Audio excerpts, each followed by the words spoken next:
Hello po, ako po si Lian de Guzman and nandito po ako para magsalita na about sa issue na nangyayari ngayon. Dahil sobrang dami na pong fake news ang lumalabas, fake accounts, and ang dami ko ng poster. Still nakadiyak yung account ko that time. And itong FB ko is ito yung pinaka-real account ko. Mag-scroll kayo dyan, may kita nyo yung mga old photos ko. And nandito ako para i-clarify lahat ng nangyayari. And uunahin ko na po is yung kung ano talagang meron sa amin nung guy. Never po naging kami nung guy. Never kami naging long-term relationship. And totoo po na nanligaw siya sa akin at nagpaligaw ako kahit may boyfriend ako.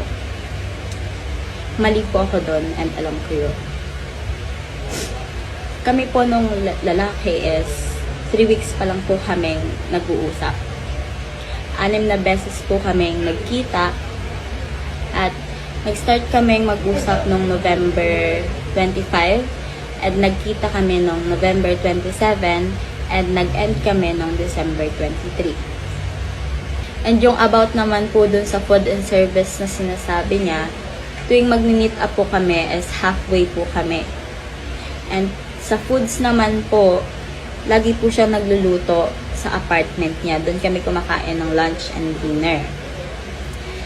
May 3 times po kaming lumabas, nag-date. And yun na po yun. Hindi ko nasasabihin kung saan pa.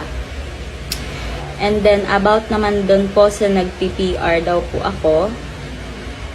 PR means sex po kasi. And hindi po totoo yun. Nag-PR ako sa matanda. Never ko pong ginawang makipag-PR sa matanda dahil hindi ko yun kaya sa sarili ko. Hindi ako makikipag-sex sa matanda for 3K. Parang ang baboy na ng sarili ko nun. And about naman po dun sa Paul na nagsasabi na ex-boyfriend ka daw po siya, hindi ko po siya kilala. Wala po kaming conversation niyan. And hindi ko alam kung saan nanggagaling yung mga kwento niyang yan. Mas sinasabi niyang nag-antay siya ng 9 a.m. to 4 p.m. sa akin and then may nakita siyang kasabay ko na chinito, ganon. Gusto ko lang sabihin sa'yo na kung talagang totoo yung sinasabi mo sa akin, na ako yung girlfriend mo, is gusto ko maglabas ka ng photo natin together na magkasama tayo. Yung real photo, not AI generated. Hindi yung puro messages na ako yung mukha, na ako yung account. Kasi ako, hindi kita kilala. Wala tayong convo. Never kitang nakausap. Never ako sa'yo nag-chat ng ganun. And about doon sa mga wrong statement, mga fake accounts, mga poser. Hindi ko po yun account lahat. Lalo na isang Lian de Guzman na sa halos 73k followers na. Hindi po sa akin yun. Wala akong account ngayon. Ito pa lang. And ang dami Lian de stories. Alam ko marami pa mga sa TikTok accounts. Alam ko sobrang dami pa. And lahat yun is fake.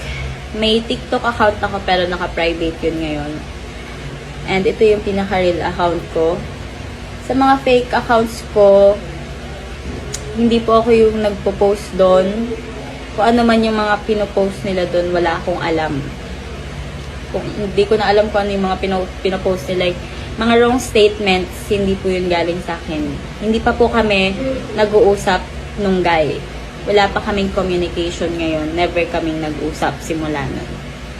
And gusto ko lang rin po humingi ng pasensya sa lahat ng naapektuhan dito. Sa family ko, sa mga kakilala ko. Kasi sobrang big issue nito. And gusto ko po humingi ng patawad. Lalo na dun sa boyfriend ko. Alam mo yan, nag-usap na tayo and hindi ko napapahabain. I'm so sorry. And dun sa family ng boyfriend ko, I'm so sorry po. Alam kong na-disappoint kayo sa akin. lalo na dun sa mother niya. And inaayos ko naman na po ngayon. For now. Okay, yun na lang. Hindi ko pa ipapublic kung sino talaga yung boyfriend ko kasi inaalagaan ko rin yung image niya na walang makakilala sa kanya for now. And yun din yung gusto niya for now. Pero yun na lang muna sa ngayon siguro yung gusto kong i-share sa public. Wala nang iba. Sa ngayon, ito po muna yung ilalabas kong statement. Wala pa po akong ibang nilalabas kundi ito lang. So, dito na po mag-e-end yung video. At maraming salamat sa mga nakinig. At Happy New Year. So yun, welcome back to the channel. Matapos ang ilang araw na pananahimik, naglabas ng video statement si Lian de Guzman upang sagutin ang mga akusasyon ng content creator na si Vince Jimenez. Maring itinanggi ni Lian na naging opisyal na magkasintahan sila ni Vince. Anya, wala silang long-term relationship. Tumagal lamang umano ng halos 3 linggo ang kanilang ugnayan at 6 na beses lang silang nakita. Inamin ni Lian na mali siya dahil nagpaligaw siya kay Vince kahit mayroon na siyang boyfriend nung panahong iyon. Sinalungat niya ang paratang na ginawa niyang service or tagahatid lamang si Vince. Lagi manong halfway ang kanilang tagpuan tuwing magkikita. Hindi raw totoo na lagi sila nagpapalibre ng mamahaling pagkain dahil madalas ay nagluluto lang si Vince sa apartment nito at 3 beses lang silang lumabas para mag-date. Masakit para kay Lian ang akusasyong nag-engage siya sa PR or paid intimate activities. Mariin niya ang itinanggi na nakikipagtalik siya sa matatandang lalaki kapalit ng 3,000 pesos dahil anya ay masyadong baboy at hindi niya gagawin sa sarili niya ito. Nagpasya siyang magsalita dahil kumakalat ng napakaraming fake news at poster accounts na ginagamit ang kanyang pangalan habang naka-deactivate ang kanyang tunay na profile. Sa uli, humingi siya ng paumanhin sa lahat ng nadamay lalo na sa kanyang pamilya at sa kanyang totoong boyfriend na siyang pinakang naapektuhan sa viral issue. So ayun, Happy New Year everyone! Anong masasabi ninyo sa balitang ito? Share your thoughts down in the comments below. Thank you so much for watching. Stay safe Nag-PTR ako everyone. sa matanda. Never ko